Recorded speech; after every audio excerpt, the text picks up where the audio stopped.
The two metaphors kind of that I've always thought about for what I do in terms of sharing the story is it's just kind of like you have this opportunity to kind of either be like a mirror for someone and you're just kind of using your story so they can see a part of themselves, or that story is kind of like the bridge for them to be able to, for the first time ever, kind of consider going from this side of the conversation. Maybe they're stuck in it, or maybe they know someone who is or care about someone who is, to just kind of maybe having some language around being able to even communicate about it. And I think that's one of the difficult things about the topic is there's sort of this poverty of language around it, if you will, because like we just use these words in such sort of sometimes unintentional ways, saying I'm depressed, I feel, and sometimes it loses a lot of meaning. And so I think that that's been the most surprising response, is just how many people connect to it in that way. And one of the things that Clara says all the time that I've always thought is so accurate is, there's this big number that goes around. It's like 1 out of 5 people will struggle with mental health. And she always says, I think about 5 out of 5 people, because if it's not you specifically and directly,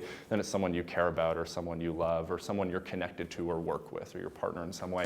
And so for me, that's kind of the thing, is that I just use my personal storytelling to kind of relate to people in that way. And it's amazing what it brings up for people, because everyone relates to it in a different manner. So that's kind of always been the thing, from corporate to college to charity. It's always been that people relate to it one-on-one in a very direct and personal way, not in an esoteric way.